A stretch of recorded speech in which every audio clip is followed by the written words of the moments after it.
Hello everyone, welcome back to the Parent Corner channel.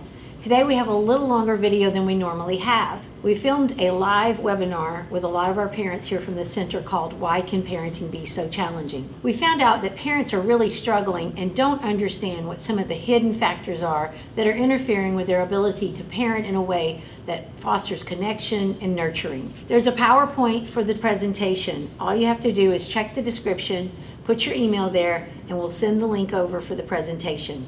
Thanks for joining us.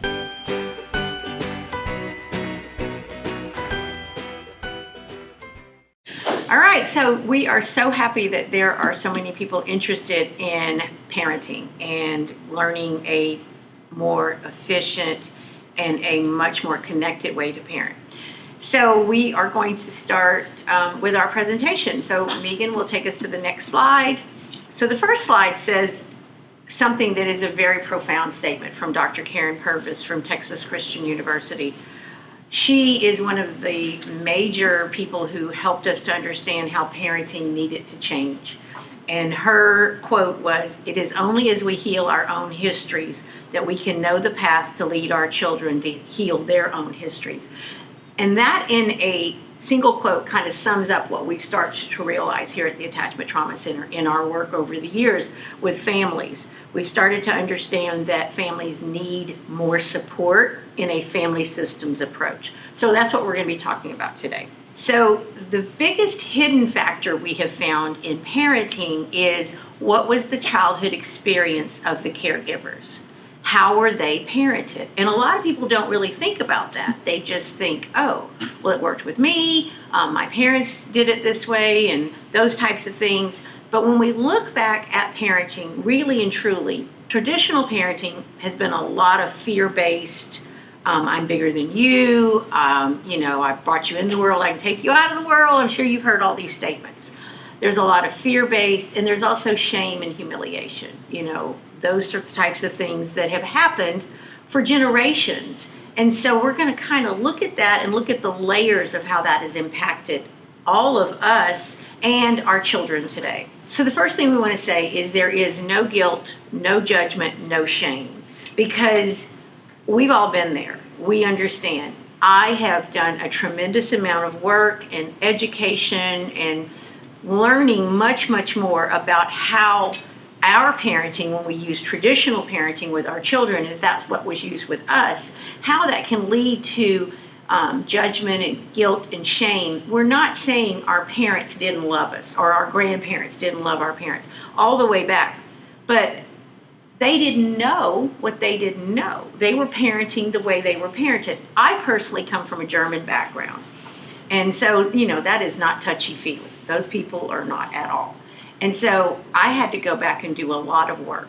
And my mother and I have talked a lot about this, and she really understands now and has shared a lot of stories about her growing up and her grandmothers and going back for many generations. And what we found was that when when this baby's born, you're not given any direction. So you do the best you can do. So we're not angry at our ancestors. We're not angry at our parents. They didn't do all of this on purpose for the most part. They were just doing the best they can. So that's the thing we kind of want to start with. There's no guilt, no shame. We're not blaming anybody. So as I said a little bit earlier, we parent the way we were parented, or we go to the opposite and we're way too permissive. My experience as a parent, I have two sons. I was all over the place. I'm going to be honest. I would be sort of like my parents, and then I would go, oh my gosh, that's terrible. I said I'd never say those things. I'd never do those things. Then I would go the other way, and it was just not consistent. It was not what was best. There were a lot of things. And I've talked to my sons about this too. So we're not trying to do this, but when you're in the moment, it's kind of hard to know what to do. And so we have grace for that. A lot of parents will tell us, but I don't have any trauma in my past. I had a great childhood. It was perfect. And maybe you did live in this big house and you had everything you could want and you maybe looked like you had the perfect childhood, but let's kind of really look at the truth here. Maybe your parents did do a better job than a lot of other parents, but trauma can come from other settings, from school settings, with coaches, with teachers, with peers, outside of that setting. It can come in a community, a lot of different things. The thing that we don't understand is shame and fear, the way that parenting has been done traditionally for many years, has caused a lot of the core beliefs that we all have to be negative, and then caused us to believe these lies about ourselves. Not that anyone was doing this on purpose, but when you're a child, until you're about 9 to 10 years old, we are egocentric. We want our needs met. We think everything is caused by us. I'm sure you've heard kids talk about a divorce and say, my parents got a divorce because I didn't listen when this parent told me to do that, or because I got this C on my report card. That is a normal developmental stage to believe that everything happens because of yourself when you're a young child. So when parents are upset with us, or coaches, or teachers, or peers, we get these thoughts of, well, there must be something wrong with me. I'm not lovable. I need to do better. I'm not a good kid. I'm a bad kid. I have so many children come to us and say, oh, I'm a bad kid. I've actually had a first grader ask me and this is heartbreaking, if I die and go to heaven, will I come back as a good boy? So, and that was coming from a school setting because of those clips and him feeling like he was the bad kid. This all causes these negative loops in our head, saying all these things, and when we get stressed, we all, for the most part, a lot of people get that negative loop going, and those are lies. They're not true. There are good things about every human on earth. It causes our survival brain to activate. Now, I'm going to use the term survival brain for this portion of our presentation because survival brain is when our brain is getting an indication that our life is in danger. Over time, we don't live in situations where our life is in danger. We don't live where there are wild animals outside of our home. So even though our brain may be telling us that, a bear is trying to break in the house, or a bear is the caregiver or the teacher standing before you in this big presence, your brain is just going, oh my gosh, your life is in danger. It's not stopping and saying, oh no, you're in your classroom or you're in your home and everything's okay. That is not what your survival brain says. If you've ever been in a life-threatening situation, you know that you are trying to just get out of that situation. So let's dive in a little bit more to learn what trauma does to connections and relationships. Relational trauma. This is a new term maybe for some people. I know trauma is a big buzzword now. Attachment is a big buzzword. We were a little earlier with the train. We were in the front of the train, thank God. But relational trauma is relationships and how those can be traumatic for us. And we're going to talk about how relationships are the heartbeat of life. That is what drives every decision we make in our life, is relationships. So for relational trauma, this involves interpersonal situations. If there was neglect, abuse, if we had emotional abuse, sexual abuse, verbal abuse, physical abuse. In your community, there was a lot of that. You were around those kind of chaotic things. If parents or family members talk a lot about all the chaos, all the things going on in the world, children are not able to know what to do with that. They can't handle all these adult things. And of course, domestic violence and all of those types of things.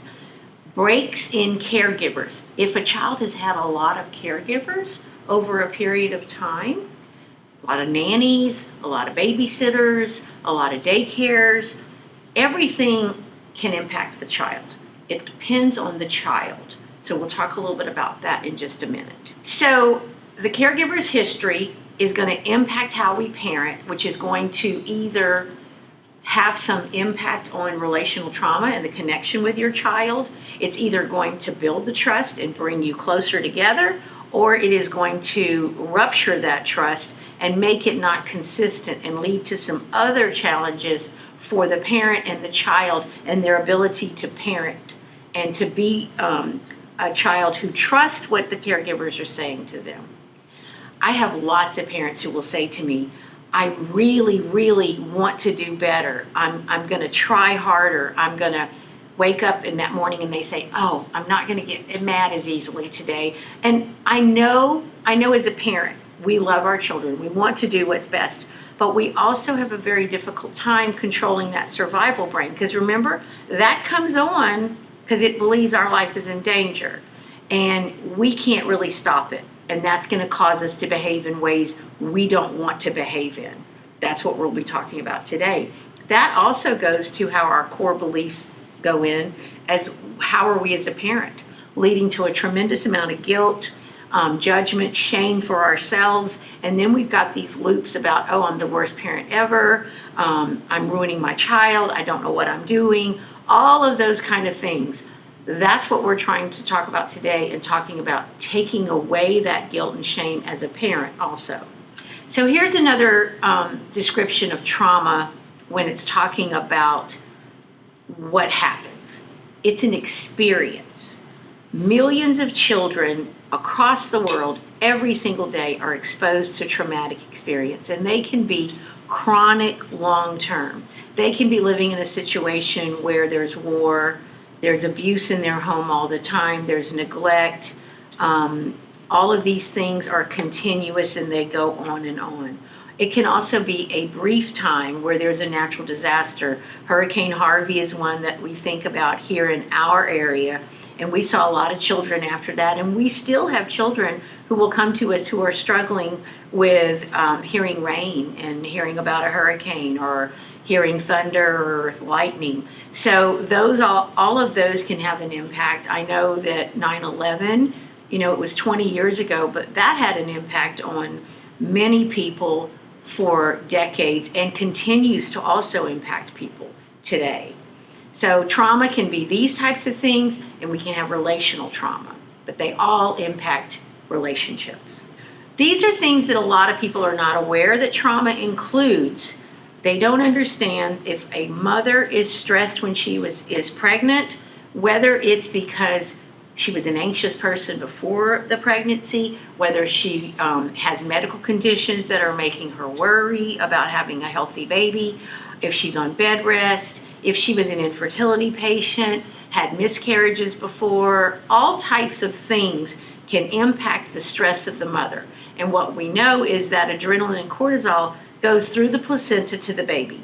The baby is then hardwired to be hypervigilant and to believe in their brain. Their brain becomes used to tremendous amounts of adrenaline and cortisol going through the body. The body's not designed to have that. It's designed for short spurts of that. So what happens is the body is like the gas pedal is pressed for adrenaline and cortisol all the time. The adrenal gland gets fatigued. It causes lots of physical issues. It causes many different things that we're not aware of. Of course, many people understand substance abuse during pregnancy is a trauma for a child. That includes all types of prescription medications if they are overused, illegal drugs, alcohol. All of that can cause issues for the child. A difficult birth experience for the mother or the child is a trauma. We understand now through neuroscience and its tremendous studies that we've done in looking at MRIs and CAT scans and PET scans and all of that. The child with a difficult birth has all of that stored in their body. From the book, The Body Keeps the Score by Bessel van de Kolk, we know that everything that happens to a fetus in utero is stored in the body. Everything that happens in a child at birth and after birth is stored in the body until they begin to speak. And then it's also stored in the brain. So we've got different kinds of traumas within the body, and the body remembers those, and they do come up later. A NICU experience after birth, that's an extremely traumatic occurrence for a child. Medical issues, if they have to go back into the hospital after birth, if they have ER visits, if they are hospitalized after the birth, all of that is important, we know, but it's also a trauma stored in the body and in the brain. Chronic ear infections, they don't understand. I'm trying to help you. The baby is internalizing. No one can help me. I don't think I can depend on these people to help me. Colic and GERD. I have children. One of my children had a lot of ear infections. That was a big deal. I didn't realize that until much later when his ear and ENT specialist at age 4 said, when he looked in his ear, oh my gosh, this kid does not know what it is to feel good. So, dagger in a mom's heart. Here I thought, I was taking my kid for all this stuff, which I was, but I then realized how much trauma he had endured through all of that. Colic and GERD, we can't really fix those kind of things, and the baby doesn't understand why. You've got a crying baby and you're walking the floor, and I know as a mom, I was crying with my baby because I couldn't do a whole lot, so it was not the best situation. Postpartum depression, although that's no one's fault and there's no judgment here, that's difficult for the mother and the child. And if someone meets the physical needs of a baby, but not the emotional needs, and does not delight in that baby from the time they're born, which is why they're so cute, so precious, and those little coos and looking up at you, and they're talking to you and you're talking to them, and it's just, that's why babies are so cute. But if we just meet the physical needs and we don't do the emotional and the reciprocal and, oh, you're so cute, and the baby talk and all the things they need, they're not feeling safe. They're not feeling nurtured. That's why they coo at us. That's why they make sounds, and we try to get them to make other sounds and play patty cake and peekaboo and all the things that we do with children. When there is trauma, that's going to increase the risk for profound emotional, behavioral, physiological, cognitive, and social problems. If you're here, you already know this. You have experienced watching your child struggle in so many settings, and it is a direct result of the trauma that they have been through. There is healing. That's why you're here. That's why so many people refer to us, is because our goal is to heal all of this. That's why we have our name, including the word trauma, because we use many, many different modalities that are effective with healing trauma. So here's the other part of our name, attachment. This is a big part of also being able to have a child feel safe, feel loved, feel nurtured, is our attachment. If we don't have a secure attachment, we cannot give a secure attachment to our child. I'm here to tell you I had an insecure attachment, and it was an insecure avoided attachment. I've worked very, very hard through therapy, through other things, to be able to say that I have what's called an earned secure attachment. So through this work, even though you may have had an insecure attachment in your childhood, you can heal yourself and understand that you're not the cause of this, and be able to heal those traumas through processing them and get a different type of attachment. So we'll look at the next slide and see the three types. We have a secure attachment. The statistics say that there are about 40 to 50% of all adults have a secure attachment. I kind of maybe disagree a little bit with that. I think they're being a little optimistic. I think most people, probably there's about 25 to 30%, because there's so much stress now, that have a secure attachment. And then there are many others who have an insecure attachment, which an insecure attachment, you can function, you can go through daily life, you can be a success in the world. But you're probably more than likely struggling with relationships. You're struggling with your children, you're struggling with coworkers, peers, family members, siblings, romantic relationships, those types of things. The last one is disorganized. That is much rarer, but it does occur. It is for kids who have had normally really, really complex early childhood trauma. Think of really horrific abuse early in life, neglect, orphanages, malnourishment, those types of things. And we do have children here who have come through those types of settings with a disorganized attachment, and they are able to heal. We can heal them. It does take much longer. It also does take a really big family system team approach. So when babies are born, as we talked a little bit earlier, they're looking for a connection, but they're looking for a calm connection. When an infant cries and a caregiver goes and they go, oh yes, I'm going to pick you up, you're crying, let's find out, do you need a dry diaper? Are you hungry? Are you just lonely? Are you cold? Are you warm? Are you getting sick? Whatever it is, when an infant cries and the caregiver goes and picks them up, that's what they need. That builds the trust. That builds the, oh, they come, they help me, I feel better. They cannot regulate themselves. They're getting the regulation from you. You are making sure they're not too hot, they're not too warm, that their diaper is changed, they're being fed, all of the things they need. This caregiver is helping them feel the world is responding to me, the world is a safe place, I can be here. And over time, this child is learning to co-regulate with the parent. And that's the start of this connection that we're all looking for. They need regulation from the caregiver. They begin to co-regulate later. So when a child comes upset to a parent and they're crying, they come walking to you and they can't get something to work. If the parent is not calm and regulated and goes into this big survival brain moment, that's going to hamper the child being able to regulate themselves. They're going to be like, oh, I'm not going to go ask for help because when I ask for help, I don't know what I'm going to get. That's going to probably lead to a avoidant response because they're like, oh, I'm going to avoid connection. I'm going to avoid relationships because sometimes I get this really scary thing happen.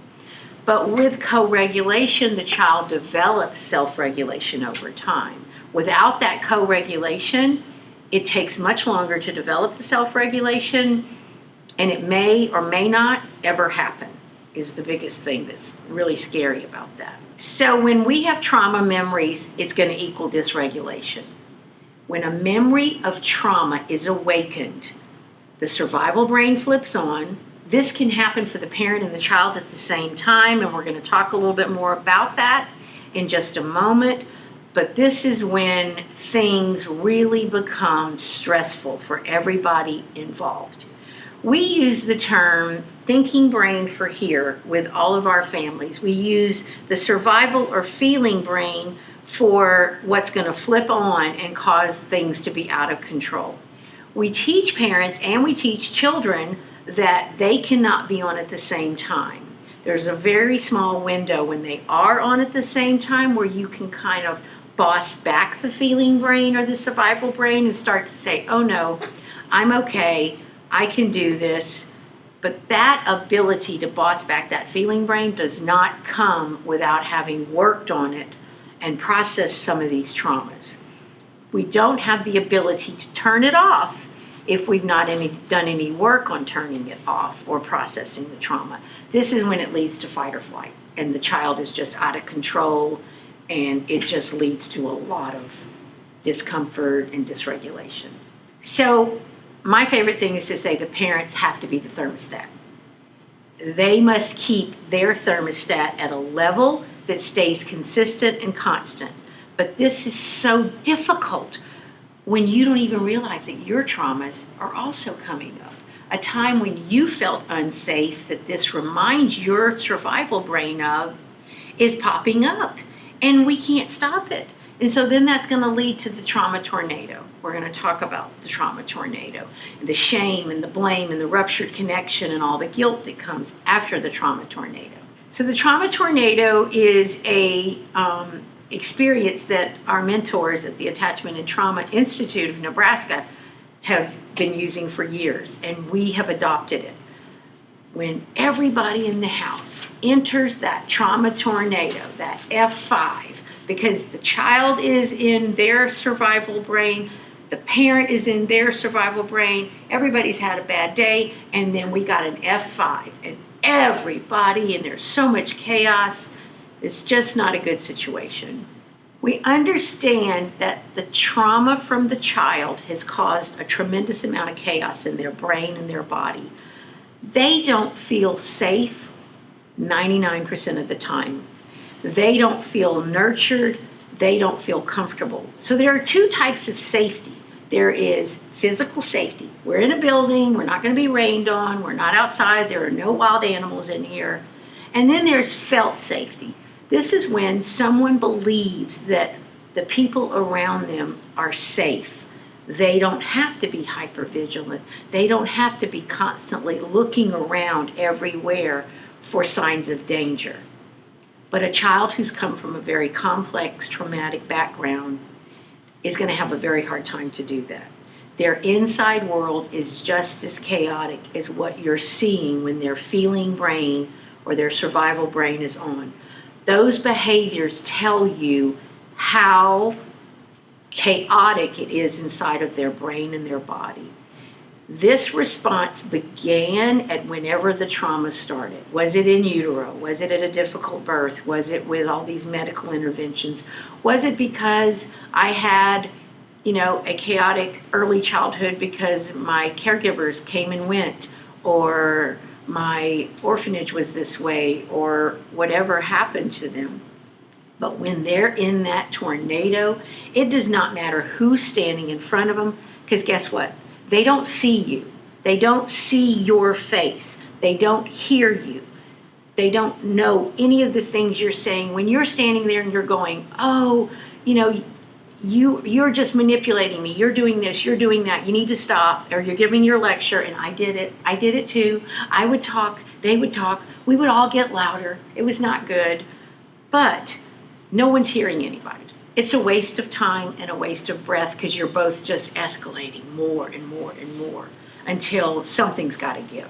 So what happens and what it's feeling like for the child, and I'm really wanting people to imagine the child in this. So we've got this scared child who is in fight or flight, and they're not seeing you, they're seeing a bear. Or for children who had caregivers in the past that were neglectful or abused them or harmed them, they may merge your face with that person's face. So they may not be seeing your face. They may be seeing a caregiver who treated them very badly. So the scared child, though, looks scary to the parent or looks angry. And then the parent gets scared and angry, and they look scary, and then the child sees that. And then we've just got this circle and cycle of everybody scaring everyone, and all of these big feelings and thoughts coming in, and everybody's out of control. Children lie when they do not feel safe telling the truth. They're not choosing to do this for the most part with the children that we work with. These children have all types of feelings. Some of them are afraid you won't love them as much. Some of them are afraid you won't let them live with you anymore if they come from an adoption, foster care, international adoption setting. Some people feel that some kids feel if you were a parent who came in and out of taking care of them, you may go again. There's all kinds of reasons that kids do not tell the truth. You need to look at the child is lying, and then the parent goes in this, okay, my child is in survival mode. I need to calm his nervous system. And if you calm their nervous system, then you can set a boundary and talk about why they did not feel safe later. If you're talking to them about all the moral reasons and all of the fears of they'll be, in prison one day for lying, or they're going to be in juvie or whatever, none of that is the truth, and none of that is important to be thinking about at that time. So this also goes with the stealing that we see. A lot of children steal when they come from a complex background because they don't believe they can trust you to meet their needs. If they came from a neglected background, a malnutrition background, a foster care background, or if they just feel like they have to be in control because you weren't able to take good care of them early in their life. They had to go to NICU. They had medical interventions. They were hospitalized. All these things happen. It's not your fault that they have these beliefs because of those kind of things, but we want to help them stop having those beliefs. That's what we're going to talk about today. They believe my life is in danger, so they become very aggressive. They are thinking, I am not safe, but we've got to focus on how to keep from having the survival brain come on. And we're not expecting any parent to be perfect. Not at all. We understand everybody has got limitations, and we want to do the best we can. So for adults to be helpful in the tornado, you have to jump out of the tornado. You can't jump in, and if you're in and you realize you're in, jump out. You have to be present in the here and now and keep reminding yourself that you are an adult now. You are the parent. Take some breaths. Role model taking breaths. Role model saying, hey, my feeling brain's coming on. I'm going to go over here and do some breathing because I need to take a break, because I just need to get my thinking brain back on. Look for your own early body signs, the signs that tell you that you're going into your survival brain. For some people, their jaw tightens. For some people, their throat gets tight, their chest, their stomach, all kinds of different things. Using self-regulating strategies is extremely helpful and important. Self-soothing strategies. Do the things you need to do to keep your window of tolerance much more open. But being aware of the things that cause us to jump in the tornado is also helpful, so that we can prevent that. The things that are damaging for our relationship with our children, and damaging when we're trying to help them learn, which discipline means to teach, when we're trying to help them learn the types of behaviors that are more beneficial. The things that are damaging are physical or corporal punishment, because that puts them in a more fear-based setting, sending them to their room, secluding them, making them be solitary. All that does is solidify the feeling of that I'm not important, I'm not lovable, I'm not valuable enough, there's something wrong with me, I need to go figure this out, which if they could figure it out, they would, but they can't. We don't give our children a book and say, go learn to read. Go in your room in your time out and go learn to read. They need help learning how to manage feelings. We don't want to shame them, blame them, or ignore them, give them the silent treatment, or have all these shaming behaviors. Point and reward systems will not work long-term for these children. Might work for just a little bit, but it's not going to cause any long-term consistent internal change in their behaviors to be able to manage behaviors moving forward in life. Loud voices, yelling at children with complex trauma is not helpful at all either. It will put them in a panic state and go into a survival brain. We want to stop the shame and blame. We want to talk about the thinking brain, talk about the feeling brain, help them understand these are things that happen to every human. We want them to understand we can help them to be able to stop that, keep their thinking brain on, and we can give them all of this help to do that. By helping them understand that everybody has this happen, that it's normal, but we can work on it, helps them realize they're not the problem. We just have to work on that sneaky feeling brain to keep it from coming on too much. So this is a quote from Raising Humankind, and it really helps emphasize that beneath every behavior, there is a feeling. Beneath every feeling is a need. And when we meet that need and we stop looking at the behavior, then we can work on the cause and not the symptom. People bring us their children every day and say, oh, they're having all these behaviors and they're doing all these things. And the thing we say is, okay, something's not being met because they can't tell you why they feel this way. Children don't have the words to verbalize. Oh, I had a really bad day today, it was so hard. The teacher asked me to do this and I hadn't done it, and the kids on the playground were mean to me, or I didn't have what I wanted for lunch, so I didn't eat. They're not going to do all that. They're going to come home and they're going to fall apart after school. When I was a school counselor, we had a lot of kids go home and the parents would say, oh, they fall apart every day at the end of the school day. And we would say, oh, at school we don't have any problem. Well, they hold it together at school. But then when they come home, they feel safe enough to just let it all come out. And so you might just look at them after and carpool or say one word to them that day after school and they just go, blah. That is because they've held it together all day. And they just need to have somebody connect with them. So we've got to shift the paradigm of what we believe is causing behaviors. A lot of people say they're just trying to get attention. They are manipulating us. They know what they are doing. Oh, they do this all the time. They know how to get me upset. They know how to push my buttons. They know all of this. One thing I want you to understand about children who've had trauma, whether it was complex trauma, whether it was medical trauma, whatever the trauma is, those children many, many times, or at least half half of their chronological age. So let's say we've got a 12-year-old that you're bringing in and you're telling me, oh, they're just trying to get attention, they're manipulating me, they lie all the time, they know what they're doing, they're able to pull all these stunts. They're about 6 years old emotionally and developmentally. When children have trauma, it delays their emotional and developmental maturity. So even though they're this 12-year-old age and you're seeing this big old kid in front of you and you're like, oh my goodness, this is ridiculous. You're acting your shoe size instead of your age and all the things people say. They're acting the way their emotional maturity is. So we're adding shame when we say all those things to them because they really are doing the best they can do.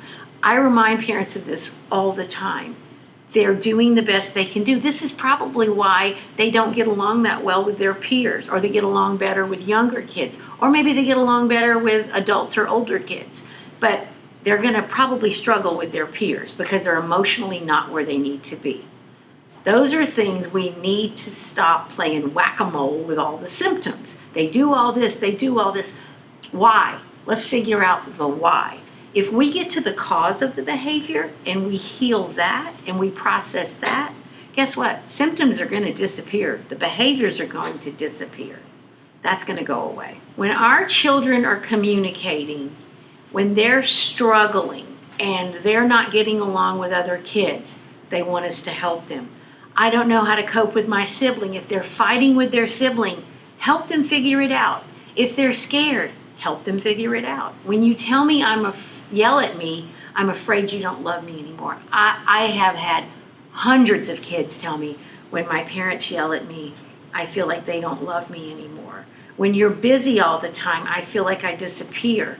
I've had kindergartners, when I was a school counselor, say, I wish my mommy would get off her phone. I wish my mommy would get off Facebook. I wish my daddy would pay attention to me. I wish my daddy would play with me. All of the things that we all do. When we leave children alone at night in this big room by themselves, they're afraid something bad is going to happen. This is the first time probably in the day that their brain is not distracted by school or video games or something to keep their brain distracted, and now they're alone with their thoughts. And that's when we have a lot of problems, a lot of meltdowns with behavior at bedtime. They feel disconnected from their parents when they're gone from you all day. It's a long day for a kid when you think about, 7, 8, 10 hours away from their family, their parents. They really miss you and they want to reconnect. They've been apart all day long. So some strategies for your regulation: remaining present, try to keep your face calm, a poker face, don't have big reactions, keep your face soft, keep your eyes soft, keep your body language soft. 99.7% of a child's communication with adults is nonverbal. So when they're seeing this furrowed brow or they're seeing this face look upset or angry, they are thinking it has to do with them. You are the thermometer. You want to remain calm. Practice in the mirror. I have parents who do that. They practice in the mirror to keep their face soft and look like they're engaged and they want to find out more from their child. So how are we going to do this? What are we wanting our families at our center to do? So we've gradually over time had this aha moment in our center. All of us in our staff meetings discussing, working with our families, we've started to understand, as we've had several families over the last year and a half come in, and we've done a family systems approach. We have worked with the child, the siblings if necessary, the parents, either individually or as a couple counseling. We have done much more of a family systems parenting support approach. What we've seen has been remarkable. We've had parents tell us and tell others that coming to our center saved them. There were people heading to divorce court. There were people where they were ready to just break an adoption or something. They were so distraught. And so when we started helping everyone in the family and had caregivers working on their own triggers, their own childhood and adult trauma, we started seeing amazing progress. Instead of cleaning out the closet in a big house, we were now cleaning the whole house and helping everybody feel more regulated, feeling more safe and more nurtured and more connected in their relationships. We've done it various ways. We've had individual counseling. We have a program that we are offering called Making Sense of Your Worth.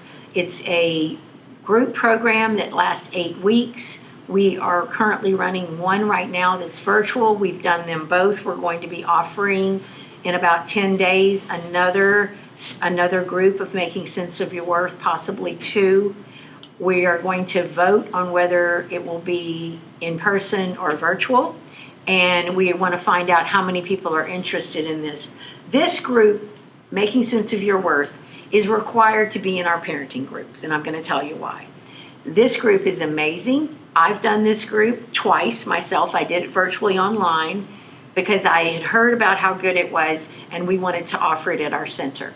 It was amazing virtually. It was during COVID that I did this, but I went back in person and took a colleague here, Dr. Natasha Young, with me, and we did the training. So now we're offering it here, and we are going to have one of our clinicians, Justin Bond's going to be taking it pretty soon, and he'll be offering a men-only group in the spring for Making Sense of Your Worth. And it just kind of goes through all the things that happen to just about everybody in your life, and it examines the things that have happened, and we start to understand the whys behind it and how it led us to believe lies about ourselves and how it caused us to make some choices in life that may not have been the best.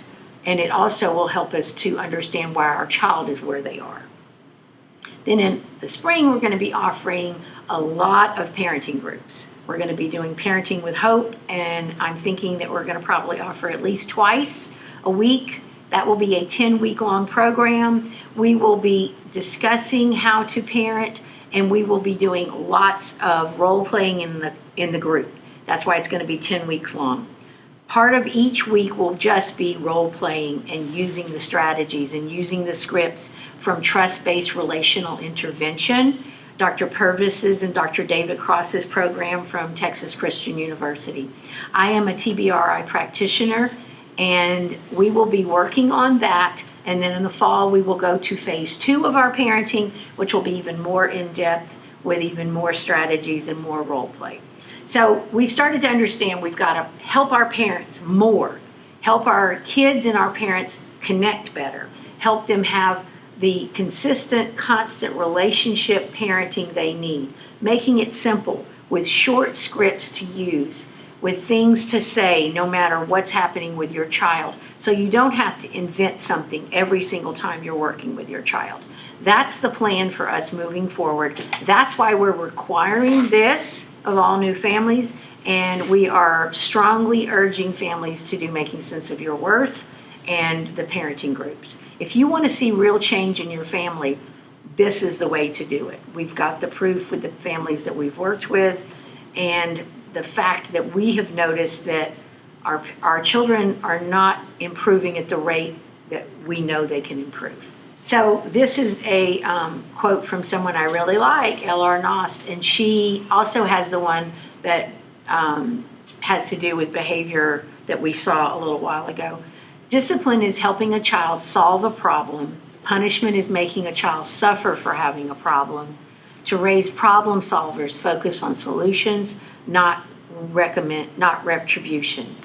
So as I said before, discipline means to teach. It doesn't mean to get them to do things because we're bigger than they are. References are next. We have a lot of people that we use.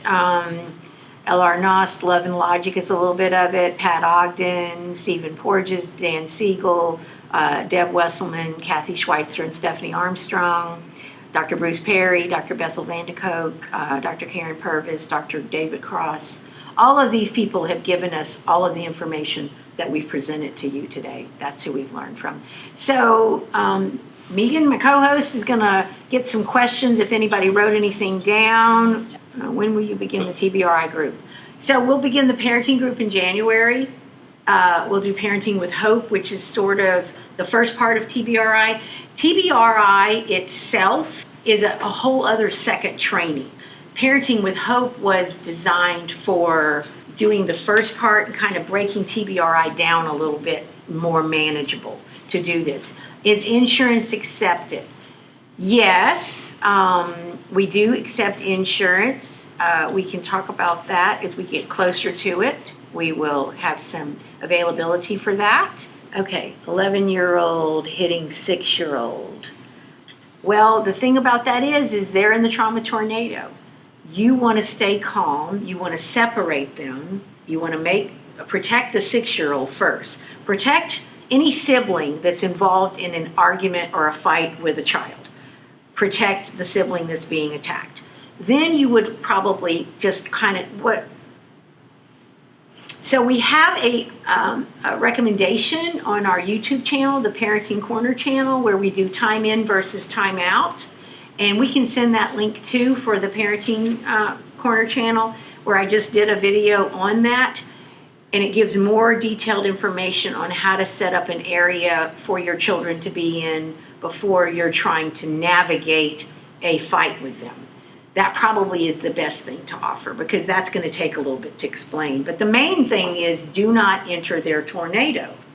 You remain calm, separate the children, safety is first, and then proceed from there with finding out from each one of them what happened. And then we have something that we're going to teach and learn about in our parenting called redos, and we'll be using that. Our parenting program is not permissive at all. It is parenting with respect. It is helping children be able to learn how they can better manage their behavior and learn to express verbally what they need. We focus on that a lot.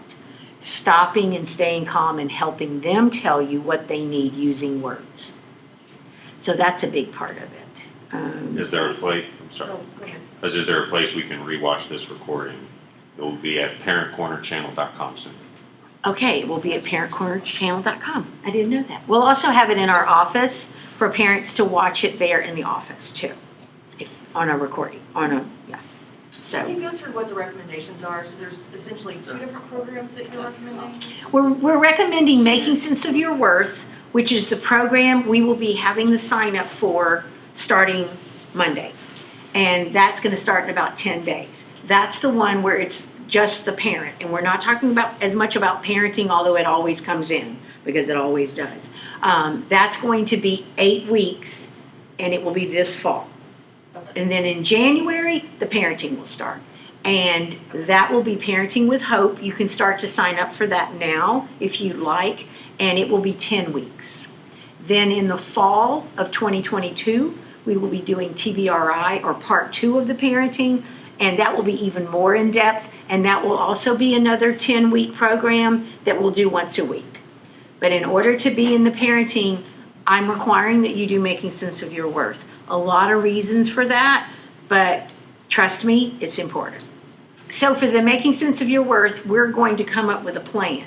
The people who would like to do Making Sense of Your Worth, we're going to send out an email to everybody who's here today, and we would like for you to tell us that you want to sign up for it, and then we're going to send out some options. Do you prefer virtual? Do you prefer in person? And we're going to work it from there. We may have more than one group.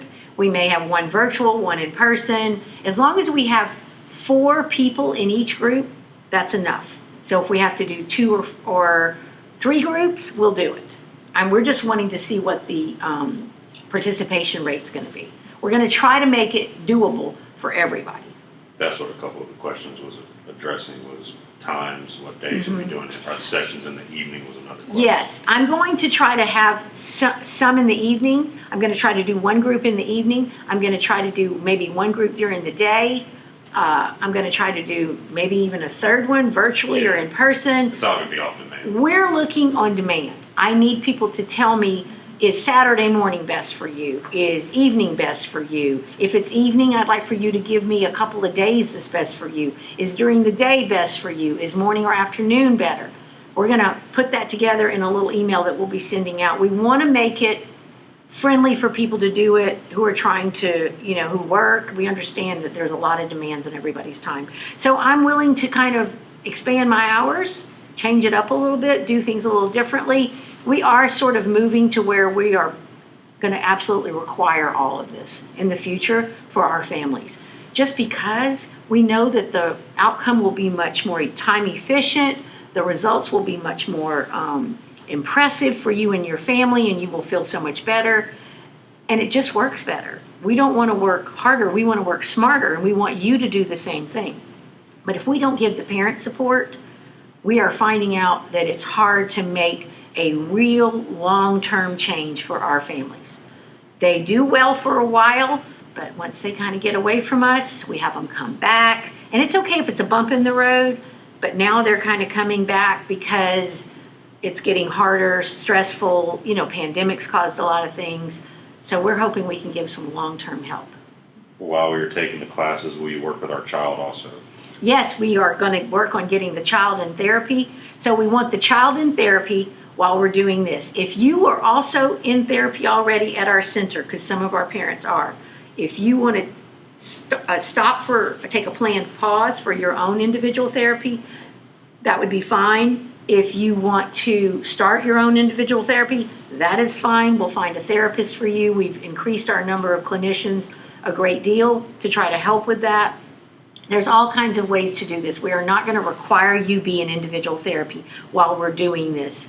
We're not even going to require that your child be in therapy if that's a financial issue that you're having a problem with. We can talk about it and kind of try to figure out a way to make it work for your family. Maybe therapy, not weekly. But this making sense of your worth and finding out the hidden factors in your own triggering of parenting is what we need to get at. So we will work with you and talk with you about coming up with the best plan for your family. I know solutions come with therapy, but can you give us one example? For example, an aggressive 3-year-old.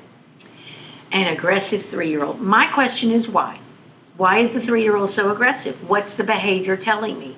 If there is any of these traumas in their background, any of these things, there's also something called sensory processing disorder. I didn't talk about that a lot today, but many children we meet, especially 2, 3, 4-year-olds that we meet for the first time that have been kicked out of multiple daycares, multiple preschools, it's going to have a lot to do with sensory processing disorder. And we can explain that more when we talk to you if you call us for an intake. Sensory processing basically means that the child has got things going on in their nervous system that makes them feel like the world itself is a hostile place. If your child has trouble with scratchy fabrics, doesn't like bright lights, wants all these things piled on top of them, if they're a thrill seeker, if they are constantly spinning, if they're standing upside down on their head, if they watch TV standing on their head, sensory processing. There's a lot that goes with sensory processing, and we can direct you with help for that. Normally, we send people for help with sensory processing, sometimes before we even work with them. But we have great OTs to recommend for that. How do you take a family systems approach with older siblings? Well, the family systems approach would be that they would also be part of the coming in for their own counseling if they've got some connection, relationship, trauma issues. We want to find out what's going on with them, how they're feeling about the family system that they're in, and then we're going to work with the parents. What's going to happen is you learn more, you're going to know more, you're going to start seeing the little things that are happening. We tell parents all the time, we're putting on our detective hats. We're figuring out what's going on with our child, whether it's a teen, an upper elementary kid. We can figure it out with all of them. They have a hard time verbalizing what's going on for them too. They're not used to talking about feelings with their parents. Let's be honest, parents do not talk about feelings with their kid for the most part because it's uncomfortable. They don't know how to talk about it. They didn't talk about it. We have another thing we're adding to that. We have a new book coming out, Feelings, Feelings, Feelings. We'll talk about that too. That'll be on our website.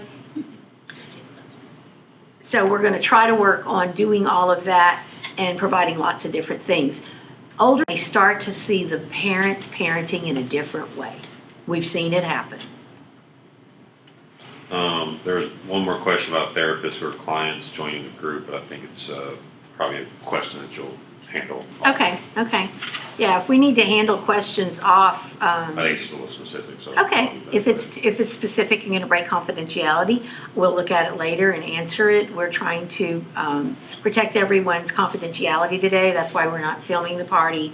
The people that are here, the group here, and there are no names that are being exchanged in this recording. I think that's it. All right, last call. If you want to send us an email before we can send an email, that's okay. We're going to be sending out an email. In case you don't know, our admin has been out for a few days, so we're trying to take care of all of that. But we will be in touch. We will get you signed up for the Making Sense of Your Worth. We're going to find a way for everybody who is interested in being in Making Sense of Your Worth to be able to do it. We feel that strongly about it.